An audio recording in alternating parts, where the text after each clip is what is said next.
नमस्कार। राजस्थान की तमाम फटाफट खबरों में आपका स्वागत है। राजस्थान की खबरों के लिए आपसे निवेदन कि यदि आपने राजस्थान की खबरों के लिए आपके अपने चैनल को सब्सक्राइब नहीं किया है तो कृपया करके राजस्थान की खबरों के लिए आपके अपने चैनल को सब्सक्राइब कर लें।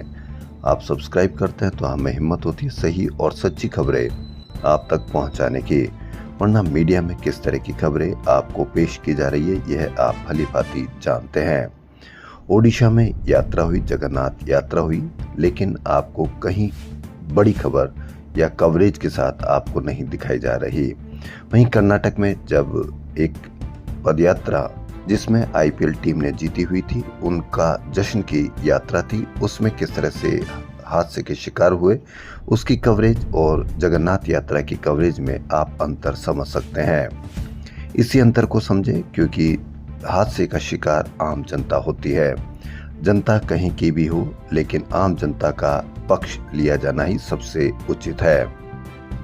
तो क्या है आज की बड़ी खबर? जी हाँ, भास्कर की एक और बड़ी खबर। जिसके पास बधिर का सर्टिफिकेट है, यानी जो नहीं सुन सकता उसका सर्टिफिकेट है, वे आम लोगों की तरह सुन पा रहे हैं। जी हाँ, ये बड़ी खबर, ये संभव नहीं है, लेकिन एसएमएस के ऑडियो मैट्री डिपार्टमेंट में सक्रिय गिरोह फर्जी बधिर सर्टिफिकेट बना रहे हैं, जाली दस्तावेज से तैयार रिपोर्ट दे रहे हैं, जांच में मशीन पर डमी मरीज बैठा रहे हैं। इसी सर्टिफिकेट के आधार पर कईयों ने सरकारी नौकरी भी पा ली है तथा कई कतार में लगे हुए हैं। भास्कर ने इस फर्जीवाड़े के कई मामले खोजे हैं।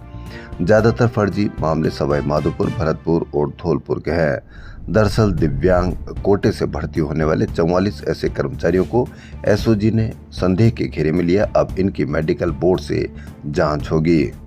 आप टीवी चैनल्स में किसी दूसरे मुद्दे पर उलझे रहे, जबकि पीछे से लोग बधिर सर्टिफिकेट बनवाकर नौकरियां पा रहे हैं और आपके बच्चे बेरोजगार होकर टीवी पर असुरक्षित महसूस कर रहे हैं।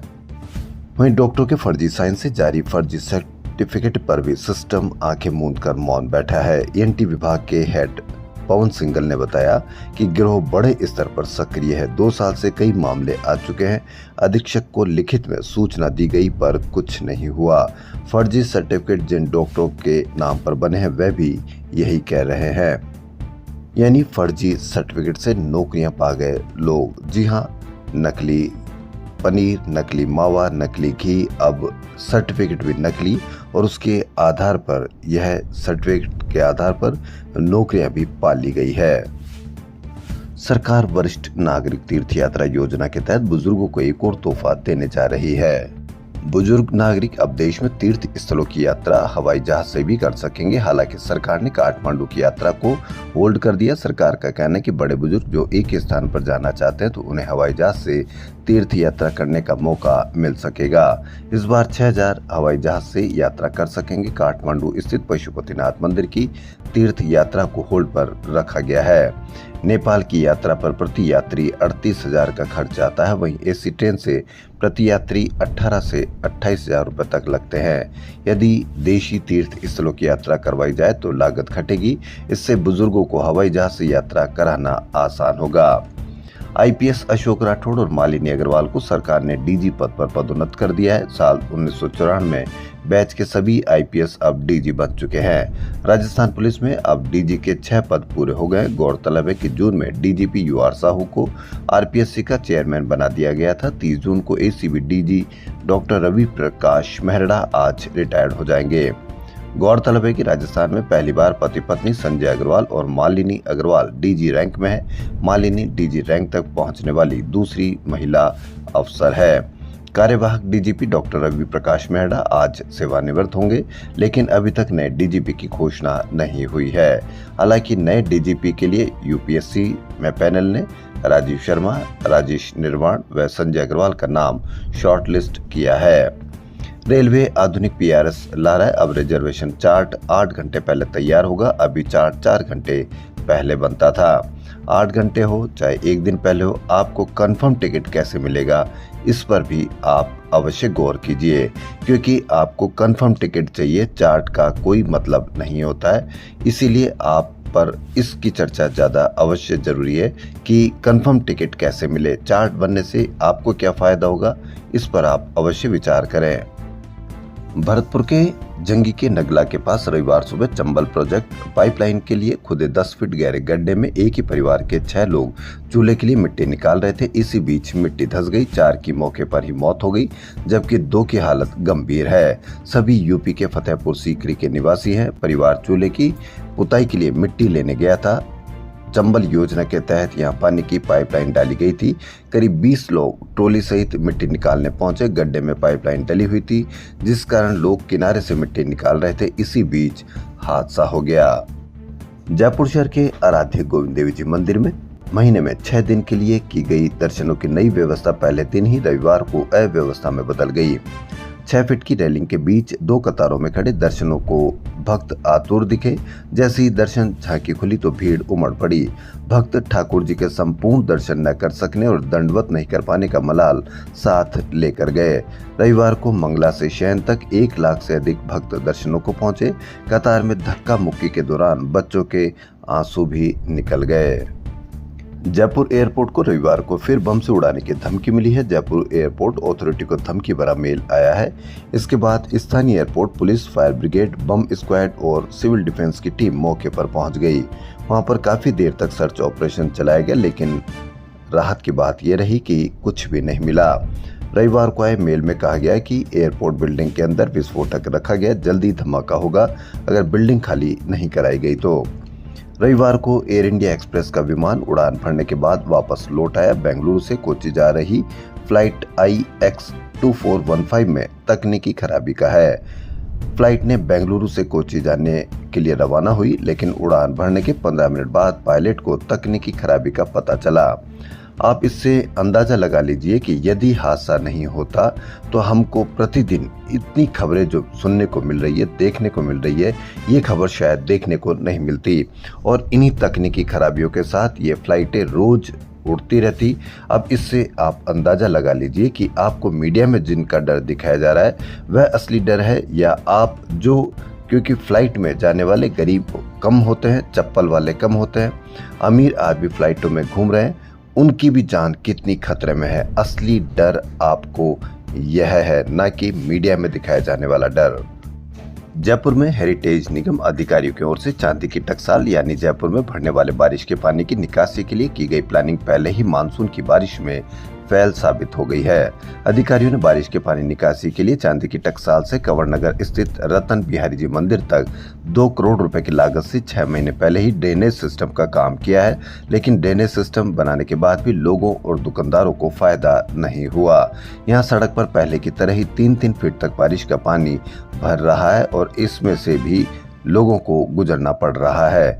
अब भी बारिश के दौरान आए दिन ट्रैफिक जाम रहता है। लोगों के घरों और दुकानों में पहले की तरह ही पानी भर रहा है, यानी 2 करोड़ रुपए पानी में बह गए। लेकिन इससे आम जनता को अब कोई फर्क नहीं पड़ता, क्योंकि आम जनता को डर इस बात का नहीं कि पानी भरेगा। आम जनता को डर इस बात का है कि एक युवती जो मुस्लिम थी, हिंदू बनकर एक आदमी से शादी कर ली, हिंदू से शादी कर ली और उसको मौत के घाट उतार दिया। अब ऐसा डर बैठाया जाएगा, क्योंकि जो मीडिया का मेन एजेंडा रहता है वो उसको मिल गया है। अब राजा सोनम गायब हो जाएंगे और वह हिंदू बनी शिक्षिका की हत्या करने पर जो एक आरोपी है उसको किस तरह से आपको पल पल की अपडेट की जाएगी, यह आपको असुरक्षित किया जाएगा। जबकि आपके यहाँ पानी भर रहा है, आपको नकली पनीर मिल रहा है, नकली घी मिल रहा है, नकली सर्टिफिकेट से लोग नौकरियां पा रहे हैं, आपका बच्चा बेरोजगार है, आपके घर में महंगी शिक्षा आ रही है। इससे आपको कोई फर्क नहीं पड़ता। आप सिर्फ इसके लिए देखिए कि किसी के मन में क्या अपराध चल रहा है, उससे पूरे समाज या पूरे समुदाय पर आप किस तरह से ये आरोप लगा सकते हैं। क्योंकि जो गलत काम करेगा वह अपराधी होगा और अपराधी जरूर अवश्य अंदर जाएगा। हो सकता हो कि कुछ समय के लिए उन आरोपियों को बाहर निकालकर मालाएं पहनाई जा रही है, मिठाइयां खिलाई जा रही है, लेकिन आज नहीं तो कल उनको वापस उसी जगह पहुंचाया जाएगा या पहुंचेंगे जहां उनकी जगह है अपराधियों की। सब जूनियर राज्य स्तरीय तैराकी प्रतियोगिता का आयोजन रविवार को शाहपुरा में हुआ। प्रतियोगिता के बालक वर्ग में 39 अंक लेकर उदयपुर ने जनरल चैंपियनशिप तथा बालिका वर्ग में 33 अंक के साथ जयपुर ने जनरल चैंपियनशिप जीती है। व्यक्तिगत चैंपियनशिप उदयपुर के हर्षादित्य सिंह को तथा आशिका धाकड़ चित्तौड़गढ़ को दी गई है। 8वीं वेस्ट जोन राष्ट्रीय बाल बैडमिंटन प्रतियोगिता की महिला एवं पुरुष दोनों वर्गों में राजस्थान विजेता रहा। सुहाने मौसम के बीच जयपुरी ब्रदर्स की जोड़ी ने परफॉर्मेंस गजलों और गीतों की परफॉर्मेंस दी। मौका था जयपुर क्लब की ओर से आयोजित सूफी नाइट का। इसमें जयपुरी ब्रदर्स के नाम से पहचाने वाले सिंगर शाहरुख और वसीम की जोड़ी ने फ्यूनी दमादम मस्त कलंदर की सुनाया तो मेंबर्स अपनी जगह पर खड़े होकर थिरकने लगे। 4 घंटे की प्रस्तुति के दौरान उन्होंने 35 से अधिक गाने प्रस्तुत किए। क्लब के सचिव विशाल कोशर और सीए पवन पाराशर ने बताया कि मेंबर्स के लिए हर माह इवेंट्स आयोजित किए जाते हैं। प्रेस क्लब सभागार में पत्रकार पीयूष कुलश्रेष्ठ की पुस्तक का विमोचन किया गया। कार्यक्रम में Gulab Batra, Dronacharya awardee Mahavir Saini, SBI union के सचिव विनोद तंवर और संजय टाक ने पीयूष के लिखे बाल कविता संग्रह माटी के मोती का विमोचन किया। इसमें 25 बच्चों के खाने पीने से जुड़ी 25 कविताओं का संग्रह है। शास्त्री नगर स्थित साइंस पार्क में 6 जुलाई को संगीत कार्यक्रम गोल्डन रिदम का आयोजन होगा। कार्यक्रम जयपुर कला अंकुर कुटुंब की ओर से सुबह 11 बजे से 5 बजे तक होगा। जो मीडिया में डर दिखाया जा रहा है उससे आप डरे नहीं, उससे आप अपने बच्चों को भी डराए नहीं, क्योंकि इस प्रकार का कोई डर नहीं होता है।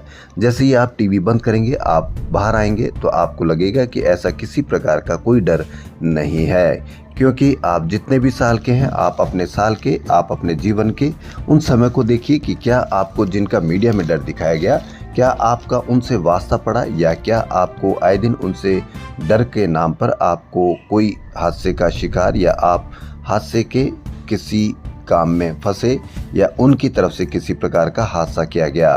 लेकिन आपको मीडिया में डर दिखाया जा रहा है, इसलिए टीवी चैनल्स कम से कम देखें और वही चैनल्स देखें जिन पर आपकी इस तरह की जानकारी की या महंगी शिक्षा की खबरें आती हो।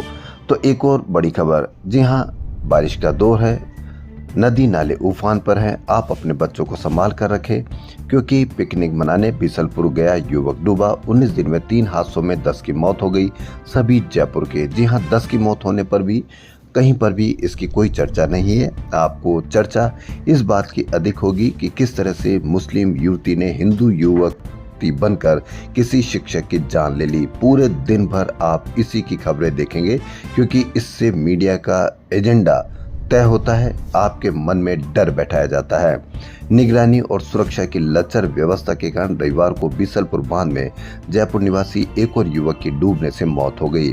दह में डूबने का 9 दिन में यह दूसरा और 19 दिनों में तीसरा हादसा है। मृतक की पहचान काला डेरा चोमू जयपुर निवासी राहुल पुत्र ओम प्रकाश के रूप में हुई। वह रविवार को अपने 3 दोस्तों के साथ बाइक से पिकनिक मनाने बीसलपुर गया था। हादसे की सूचना पर देवली तहसीलदार वीरेंद्र शक्तावत पटवारी भी चिकित्सालय पहुंचे और घटनाक्रम की जानकारी ली।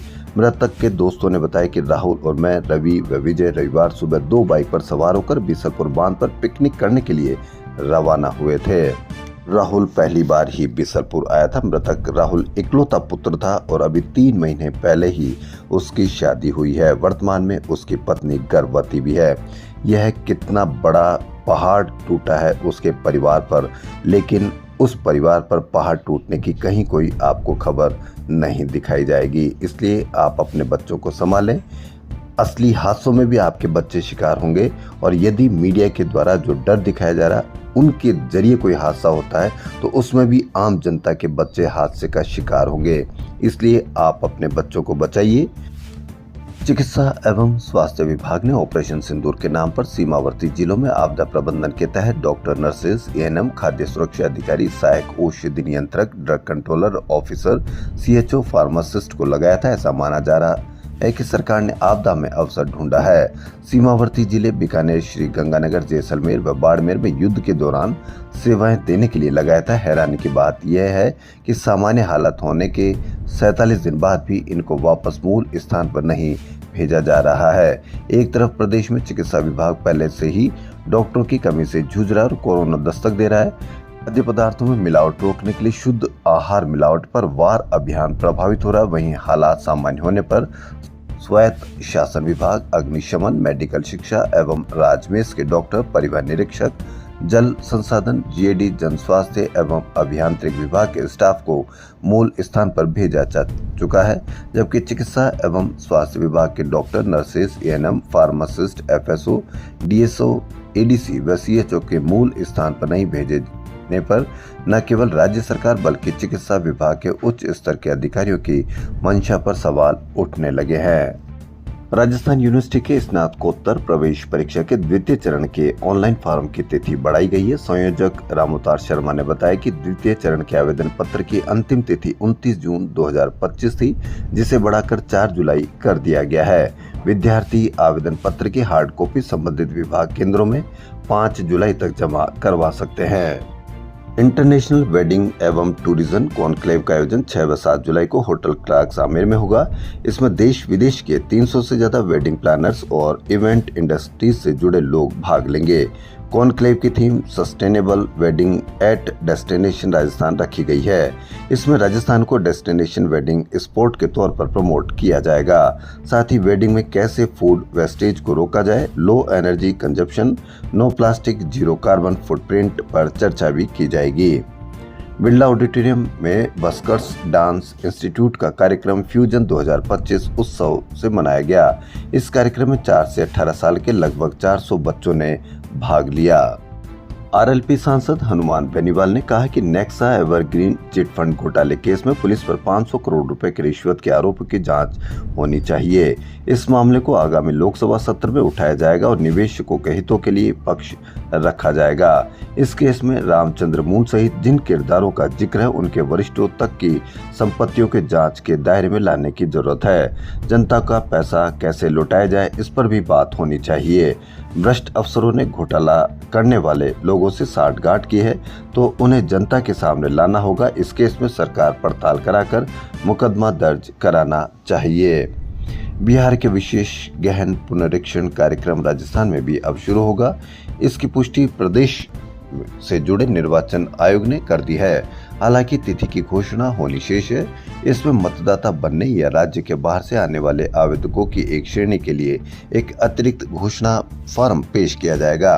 उन्हें शपथ पत्र देना होगा कि उनका जन्म 1 जुलाई 1987 से पहले दिसंबर 2004 के बीच भारत में हुआ था। जन्म तिथि या जन्म स्थान साबित करने वाला दस्तावेज प्रस्तुत करना होगा। कुछ श्रेणी में तो माता पिता के जन्म स्थान के पेपर भी दिखाने होंगे।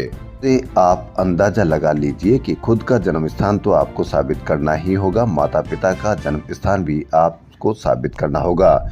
यदि आपने माता पिता का जन्म स्थान को साबित नहीं कर पाया, जिनके माता पिता का देहांत हो चुका है, वो किस तरह से साबित करेंगे? या उन्होंने घर छोड़ दिया है, या जो गरीब हैं जिनके घर कई बार ढह जाते हैं, बारिश में भीग जाते हैं, वो किस तरह से साबित करेंगे? इसको आप अंदाजा लगा लीजिए। तो जो गरीब होगा वह वोटर लिस्ट से बाहर होगा। गरीब होगा तो वोटर लिस्ट से बाहर होने पर उसको किसी प्रकार की योजना का लाभ नहीं मिल पाएगा। तो ये गरीब पर कितनी बुरी मार होगी, इस पर भी आपको चर्चा की जानी चाहिए। हो सकता है कि आपको ऐसा लगता हो कि ये गलत है, लेकिन फिर भी आप इस पर अवश्य चर्चा करें। इस मामले में बिहार में विवाद खड़ा हो गया। मतदाता सूचियों की सफाई को लेकर विपक्ष ने इसे एनआरसी लागू करने जैसा बताया है। वहां पर आरजेडी नेता तेजस्वी यादव, टीएमसी सांसद सागरिका कोश और एआईएमआईएम सांसद असदुद्दीन ओवैसी ने बिहार चुनाव से पहले वोटर लिस्ट में सुधार की कवायद पर कई तरह के सवाल उठाए हैं। मुख्यमंत्री भजनलाल शर्मा ने कहा कि सांख्यिकी वो क्षेत्र है जिसके माध्यम से सरकार जनता की अपेक्षाओं, आकांक्षाओं की पूर्ति कर सकती है। जब आंकड़े सटीक होते हैं तभी हम निर्धारित लक्ष्यों की दिशा में प्रगति का निष्पक्ष मूल्यांकन कर सकते हैं और सुधार के लिए समय रहते कदम उठा सकते हैं। उन्होंने आंकड़ों की गुणवत्ता, पारदर्शिता एवं उपयोगिता को और अधिक सशक्त बनाते हुए विकसित भारत एवं विकसित राजस्थान के संकल्प की सिद्धि का आह्वान किया। मुख्यमंत्री रविवार को आरआईसी में 19वें राज्य स्तरीय सांख्यिकी दिवस समारोह को संबोधित कर रहे थे। इस वर्ष 19वां सांख्यिकी दिवस नेशनल सैंपल सर्वे के 75 साल थीम पर मनाया जा रहा है। भाजपा प्रदेश अध्यक्ष मदन राठौड़ ने रविवार को प्रदेश कार्यालय में जनप्रतिनिधियों और कार्यकर्ताओं से मुलाकात की। इस दौरान राठौड़ ने अधिकारियों को निर्देश देकर लोगों व कार्यकर्ताओं की समस्याओं का समाधान करने के निर्देश भी दिए। जयपुर के प्रताप नगर में ज्वेलर को टक्कर मारकर लूटने के सीसीटीवी फुटेज सामने आए हैं। ये वारदात प्रताप नगर थाने जयपुर से मात्र 550 मीटर की दूरी पर हुई थी। घटना में 10 किलो चांदी, 15 ग्राम सोना और 20,000 रुपए की नकदी लूट ले गए थे। इस दौरान बदमाश पीड़ित पर सोने और चांदी से भरा बैग छोड़ने तक डंडे बरसाते रहे।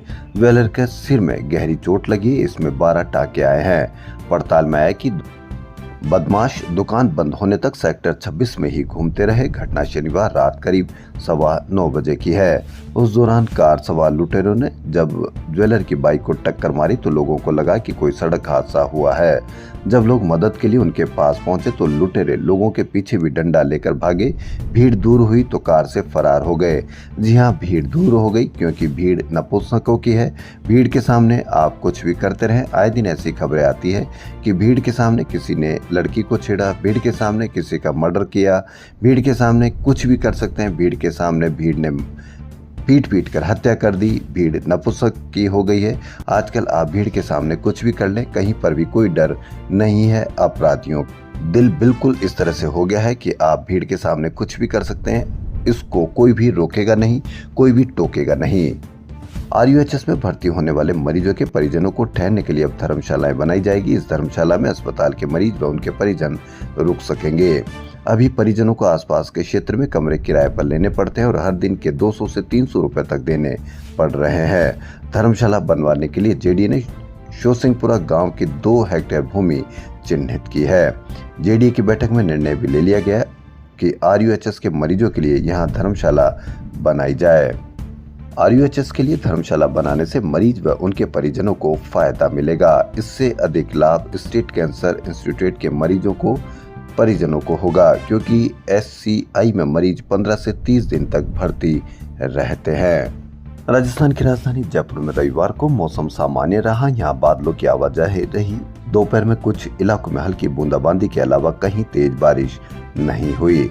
बारिश का दौर थमने से दिन के तापमान में बढ़ोतरी दर्ज की गई। यहाँ दिन का तापमान 1.4 डिग्री उछाल के साथ 35 डिग्री सेल्सियस पर पहुंच गया, जबकि रात का पारा 0.2 डिग्री की मामूली गिरावट के साथ 26.2 डिग्री सेल्सियस दर्ज किया गया। दोनों ही तापमान सामान्य से नीचे चल रहे हैं। बादलों के चलते लोग दिन में उमस से परेशान रहे। मौसम विभाग के अनुसार सोमवार को बादल छाए रहने की संभावना है। कहीं कहीं हल्की से मध्यम बारिश हो सकती है। भारतीय गुर्जर परिषद राजस्थान की ओर से बनी पार्क धर्मार्थ संस्थान जयपुर के सभागार में रविवार को गुर्जर प्रतिभा सम्मान समारोह हुआ। परिषद के प्रदेश अध्यक्ष मोहनलाल बागड़ी ने बताया कि 10वीं में मिहिर गुर्जर को 99.33% तथा 12वीं में कोमल गुर्जर को 98.40% लाने पर सम्मानित किया गया। कुल 170 छात्र छात्राओं को सम्मानित किया गया है। रविवार को महाराणा प्रताप ऑडिटोरियम जयपुर में 66वें संगीत समारोह मेलोडीज फॉर एवर आयोजित हुआ। आर्टिस्ट शिखा ने आओ ना गले लगाओ ना से कार्यक्रम को परवान चढ़ाया। दिल्ली के ख्यात ऑर्केस्ट्रा डोरीमोन ने संगीत निदेशक सतीश पोपली के नेतृत्व में फिल्म शान के टाइटल म्यूजिक से कार्यक्रम की शुरुआत की। श्रोताओं को गोल्डन एरा के रोमांस में डुबोते हुए राजेश शर्मा ने हाल क्या है दिलों का और देखा न हायरे जैसे गीतों से शुरुआत की। जया शर्मा ने कांटों से खींच के ये आंचल में भावनाओं की गहराई को सुरों में ढाला। इसके अलावा जय शर्मा, सतीश जैन, सरिता काला, हेमंत सोखिया, निकिता बंसल, अनिल शर्मा और शीना माथुर की प्रस्तुतियां भी खास रही। राजस्थान की खबरों में फिलहाल इतना ही। यदि आपको राजस्थान की खबरें पसंद आ रही तो आपके अपने चैनल को सब्सक्राइब करना ना भूलें। धन्यवाद।